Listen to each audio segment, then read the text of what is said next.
¿Cómo está? Muy buenos días. ¿Cómo estás? Muy buenos días. Gracias por la invitación. Hace algunos días, si no nos corrige, se emitió un decreto supremo que justamente era motivo de preocupación de la opinión pública respecto de, digamos, si cabe la palabra, manoseos en la junta directiva de la rama magisterial. ¿Así ha sido? En efecto, lo que pasa es de que el gobierno está muy desesperado porque quiere apropiarse de los fondos que tienen los maestros en la derrama magisterial. En el año 2020 presentaron 20 proyectos de ley contra la derrama magisterial. En la legislatura anterior se han presentado 7 proyectos de ley contra la derrama magisterial. Y luego de opiniones de juristas, constitucionalistas... Fueron archivados. De la opinión de la SBS misma, del mismo Ministerio de Educación, estos fueron archivados, no tuvieron luz verde. Y en esa ansia desesperada de querer apropiarse los fondos de los maestros, el presidente saca, con la firma también del ministro de Educación, el Decreto Supremo 09 en el mes de julio, el día 7 de julio, y esta pues es totalmente inconstitucional, porque no corresponde... Pero hace poco hubo otra. Hace poco hubo un decreto... Sí, luego de la 09, este decreto faculta al Ministerio de Educación para que saque las resoluciones ministeriales con las normas complementarias. Lo que hay que precisar es de que el Ministerio de Educación no tiene competencia para modificar estatutos de la derrama magisterial. La derrama magisterial es una entidad privada de los maestros, conducidos por maestros, conducido exitosamente por maestros, tiene la supervisión permanente de la Superintendencia de Banca y Seguro. No hay razón, no hay causales, para que la derrama pueda tener algún nivel de intervención de parte del gobierno, y esta es una forma de intervenir en sus órganos de gobierno. Quiere modificar el directorio, quiere modificar la derrama magisterial. Entonces, en el marco de la 09, del decreto 09, el Ministerio saca una resolución ministerial, la 356, en la cual saca todo un cronograma de un proceso electoral para elegir a los directivos de la derrama magisterial, en la que, por ejemplo, ponen fechas, ponen la cantidad de adherentes que debe tener cada lista. Plantearon que las listas deberían tener mínimo un 30% de adherentes asociados a la derrama magisterial. Hablamos más o menos de 80.000 maestros que tendrían que firmar por una lista. Pero ya el ministro de Educación, presionado por FENATE Perú, que es el sindicato pro gobierno, presionado por el bloque magisterial, que es el bloque magisterial que brinda, que protege al presidente. ¿Usted cree que lo hace presionado? Definitivamente. No lo hace, digamos, contento porque es No, lo hace presionado porque el ministro, creo que en su condición de alto funcionario de gobierno, sabe perfectamente que lo que está haciendo es totalmente inconstitucional. El equipo de asesores, me imagino, con meridiana visión de temas constitucionales y temas legales, les ha dicho: ministro, esto no va, esto no se hace. Pero por mantenerse en el cargo, la presión del presidente, la presión del bloque magisterial, la presión de FENATE Perú, hace de que el ministro no solamente se quede contento con sacar el cronograma y la firma de adherentes.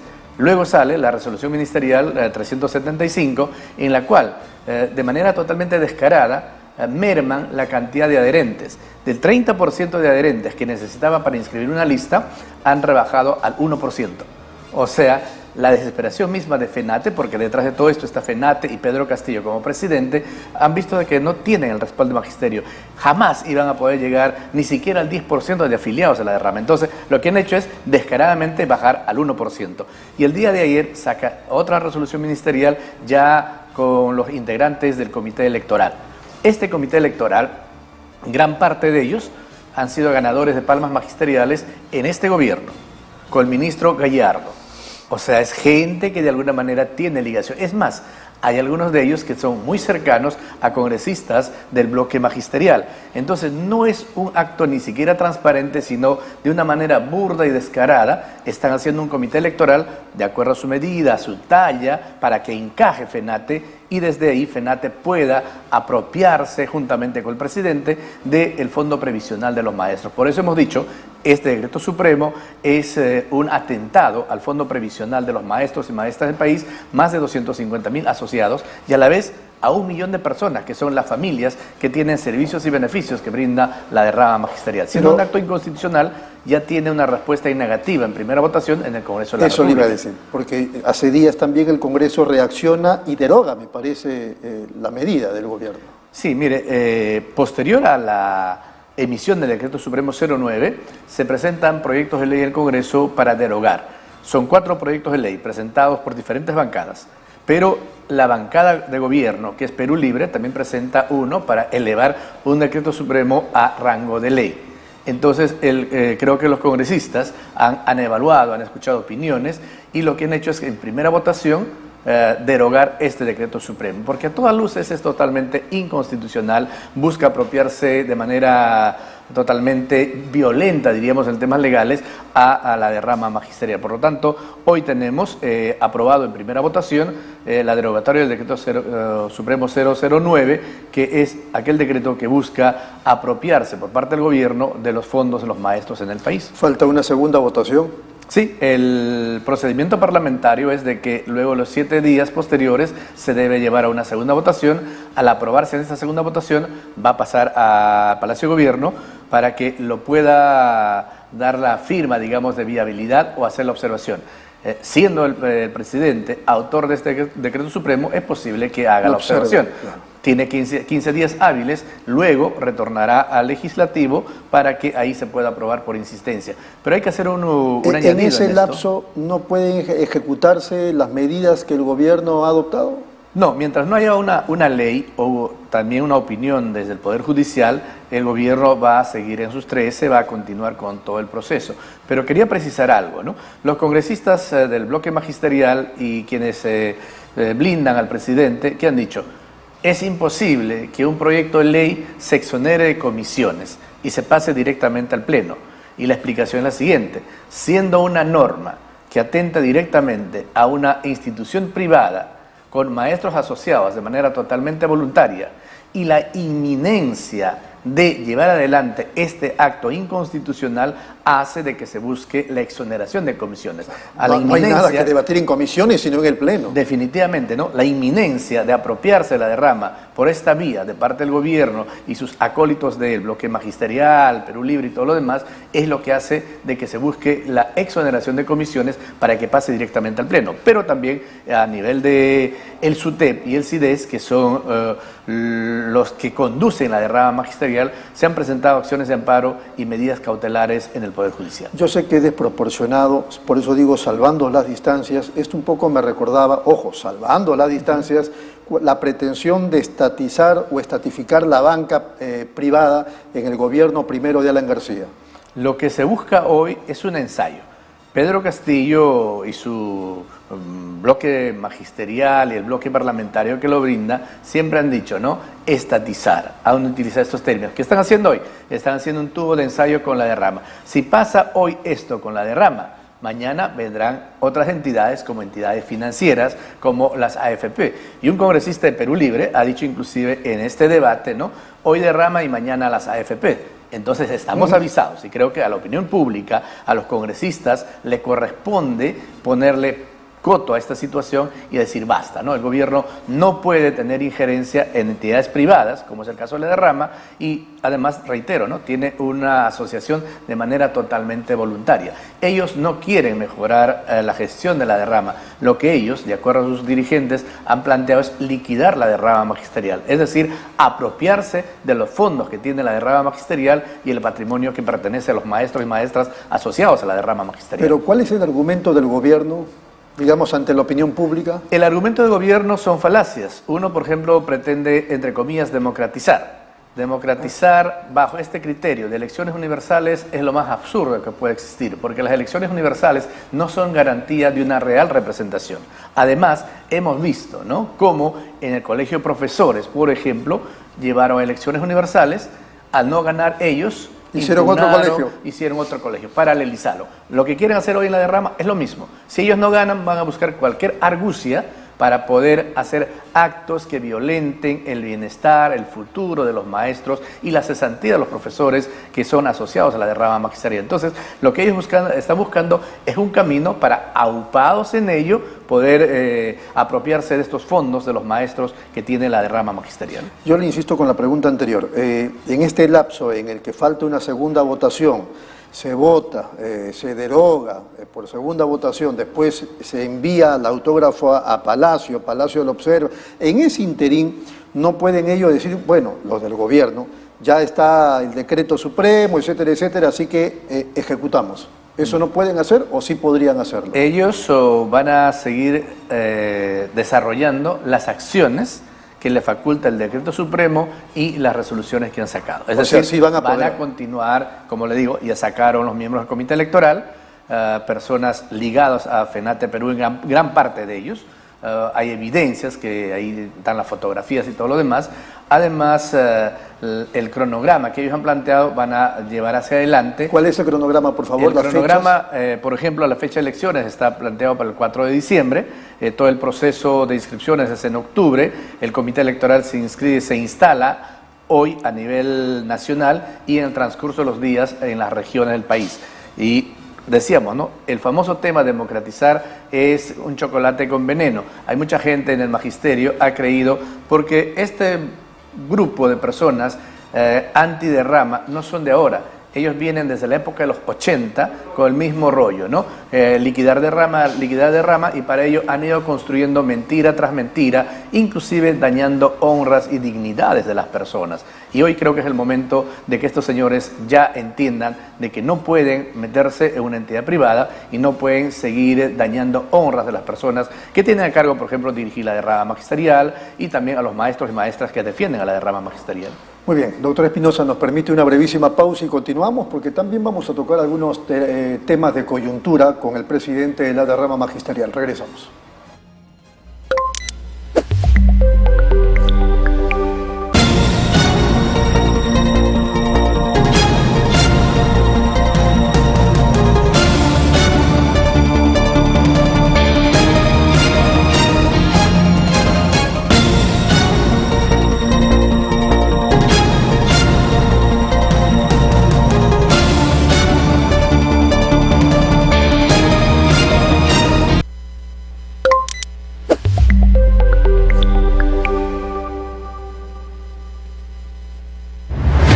Nueva app de Derrama Magisterial. Maestro y maestra, realiza tus consultas y operaciones en la palma de tu mano.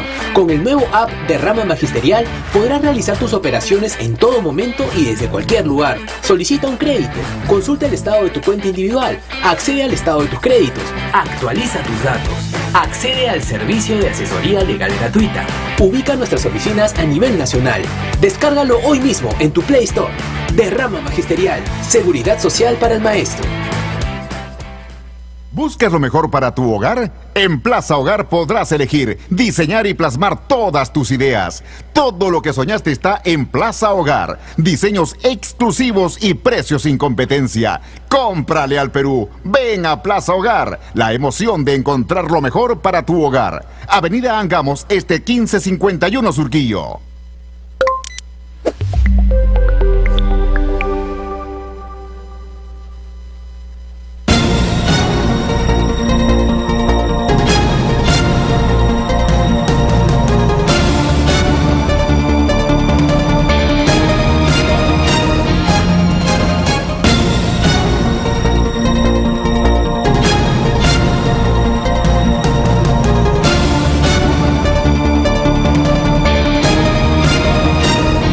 Muy bien, seguimos aquí en Nativa nos conecta, pulso informativo, y nada menos que continuando la conversación con el doctor Luis Espinosa Tarazona, presidente de la derrama magisterial.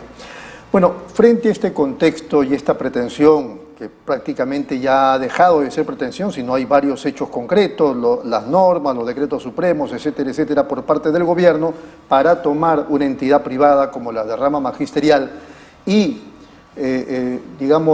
las especulaciones que se hacen respecto de las AFPs y quién sabe de otras entidades por parte del gobierno del señor Pedro Castillo, todo eso hace dilucidar que este gobierno debe irse, también el Congreso, o es que si se van ellos sería más de lo mismo porque los que vengan van a hacer algo parecido. ¿Qué piensan ustedes? Porque imagino que en la derrama los directivos también tienen sentimientos encontrados respecto del país. El país atraviesa una situación muy compleja.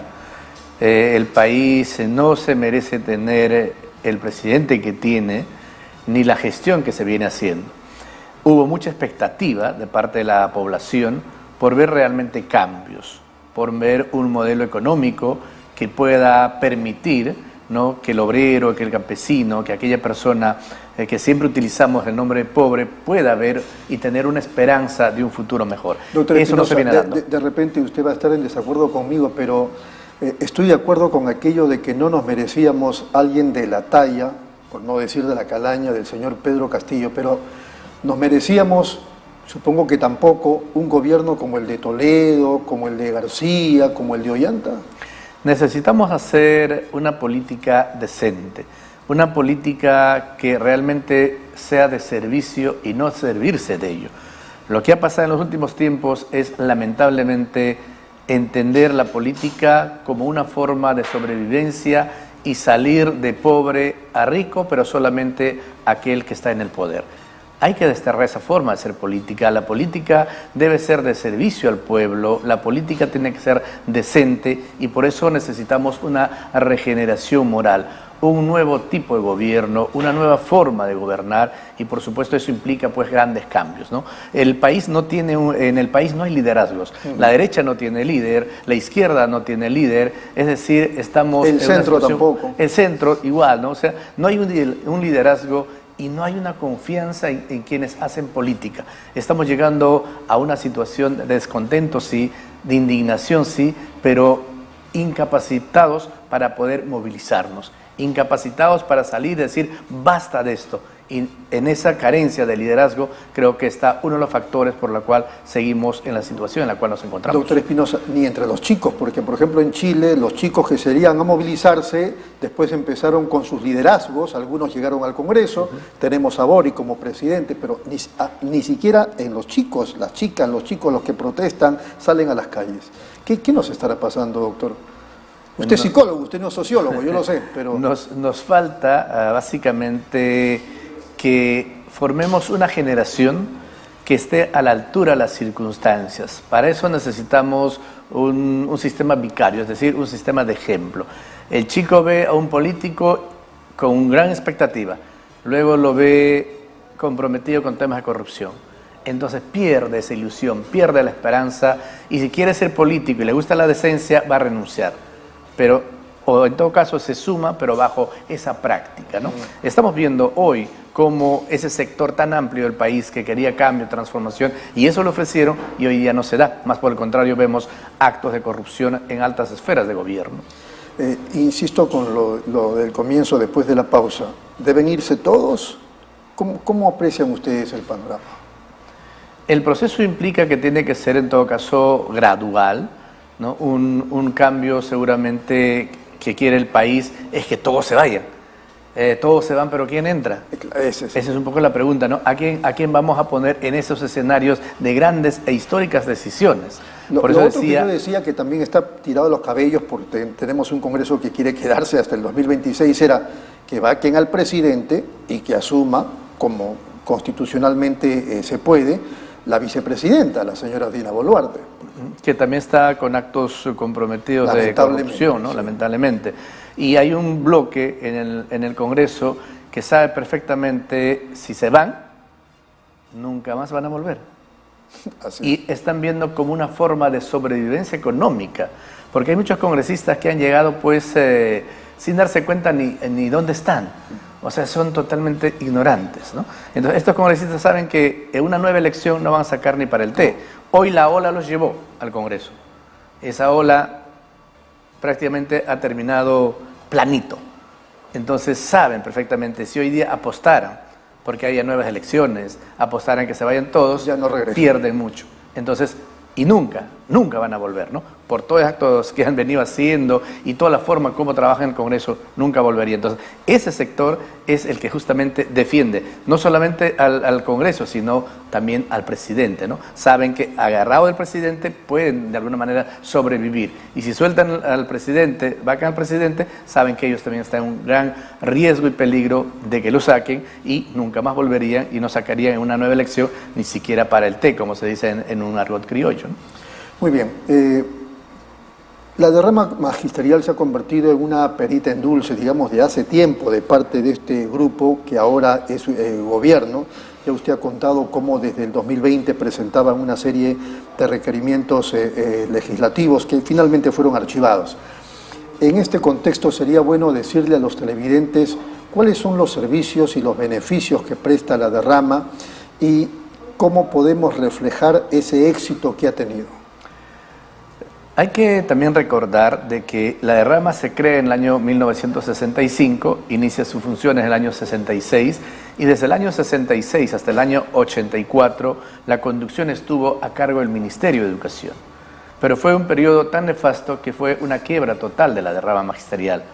Y en esa circunstancia el Ministerio decide entregar a los sindicatos que eran oficialmente reconocidos, en aquel entonces el SUTEP y el SIDES. El SUTEP como el Sindicato de Maestros de Educación Básica Regular, el SIDES como el Sindicato de Maestros de Educación Superior No Universitaria. ¿Qué hace el gobierno? Lo transfiere con todo. Pero ese todo implica deudas, ese todo implica pagar a los profesores que habían aportado y no había su dinero.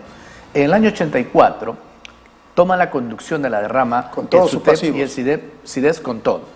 ¿Sabe cuánto era su patrimonio? 31 soles. Con eso prácticamente lo que el Ministerio entrega al SUTEP y al SIDES es el nombre. Y a partir de ahí viene primero cumplir con todas las deudas, cumplir con el pago que hay que hacer a la gente que se le debía, porque esa gestión fue desastrosa. Año 84. 84, gobierno de Belaúnde. Claro, en el gobierno de Belaúnde. Y del año 84 hasta el año 96 prácticamente se hace todo un proceso de cura, digamos, ¿no? Pagar a lo que se debe, ver todo el mecanismo y sanear la derrama magisterial. Y a partir del año 86 prácticamente empieza todo un despliegue de la derrama magisterial, ya también con la supervisión de la SBS, y es hoy la empresa exitosa que es, con un patrimonio de 31 soles de aquel entonces, hoy tiene un patrimonio de 3.000 millones. Y ese patrimonio es el botín que mira la gente de FENATE, la gente del bloque magisterial y el presidente mismo, ¿no? El presidente piensa que saliendo del gobierno va a ir a la derrama magisterial, como una forma de subsistir, me imagino, ¿no? Entonces, lo que estamos viendo es ese escenario de éxito se constituye para muchos en una envidia, y esa envidia se constituye en una necesidad voraz de apropiarse ese patrimonio. Y es lo que está haciendo hoy FENATE, es lo que está haciendo el ministro de Educación, el gobierno mismo. Los servicios y los beneficios que brinda derrama no brinda nadie en el país.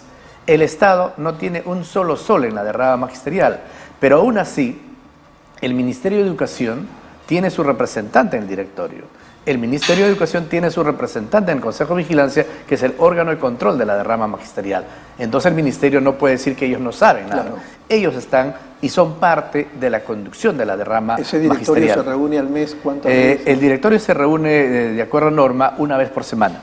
Si hay la urgencia, necesidad, se puede reunir más de una vez por semana, ¿no? Pero estatutariamente es el gobierno está al tanto de todo lo que pasa. El gobierno está al tanto de todo y además cualquier persona natural puede ingresar a la página de la Superintendencia de Banca y Seguro y AFPs y ver, por ejemplo, todo el estado financiero de la derrama magisterial.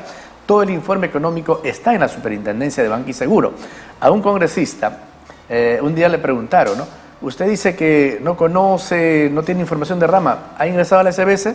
Y el congresista respondió, no, está ocupado en muchos temas. Entonces, ni siquiera por necesidad de información ingresaba, porque si ingresa va a haber, uno, la información económico-financiera de la derrama magisterial.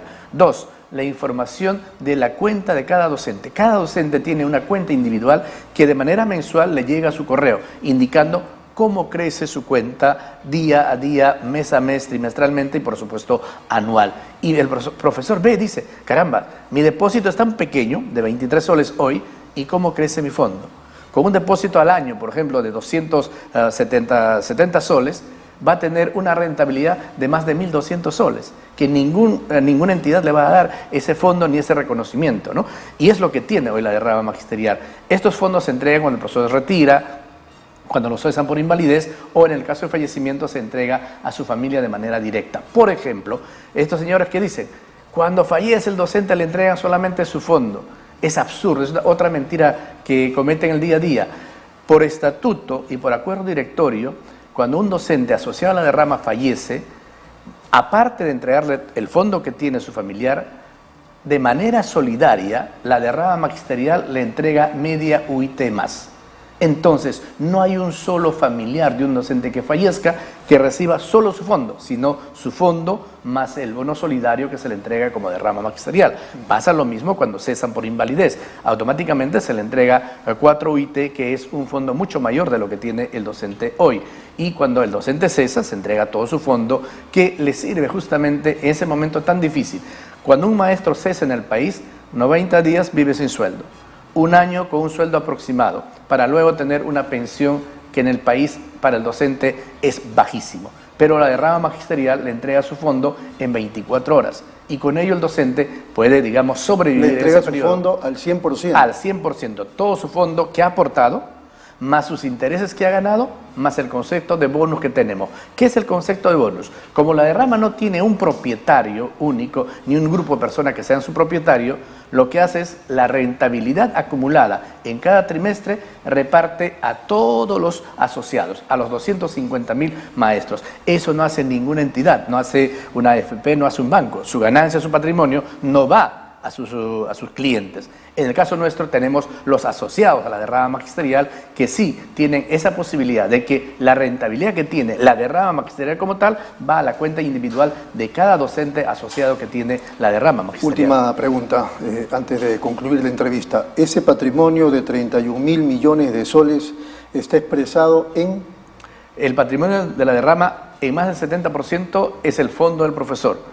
Garantizar de que un profesor en ningún momento tenga la dificultad de que le devuelvan una cantidad menor. Eso no pasa. Por ¿El eso, 30%? El 30% está en bonos y en patrimonio inmobiliario que tiene la derrama, ¿no? Tenemos una cadena de hoteles, tenemos la librería Crisol, tenemos unidades de vivienda que se ha construido en regiones del país como Amazonas, Piura, en Lambayeque, en La Libertad, en Lima e Ica, y en otras regiones que estamos en un proceso de estudio. Y que son aprovechadas por el propio magisterio. Que es para el magisterio con un descuento especial.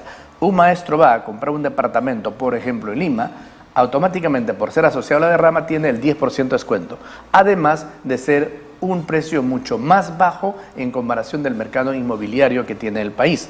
Va a la librería Crisol a adquirir un libro el docente, automáticamente con solo dar el número de su DNI y es asociado a la derrama, tiene el 20% de descuento. En los hoteles que tenemos en 9 regiones del país, el docente paga 80% menos de lo que paga un turista, con el mismo nivel de atención, con el mismo trato, y esto permite que el docente y su familia pueden alojarse en hoteles de calidad, en un paseo que hagan, en un viaje que pueda hacer con su familia. Muy bien, clarísimo, doctor Espinosa. Ha sido muy amable, muchas gracias por su presencia. A usted, muchas gracias por la invitación. Muy buenos días. Muy gentil, muy buenos días. Ha sido el doctor Luis Espinosa Tarazona, presidente de la derrama magisterial.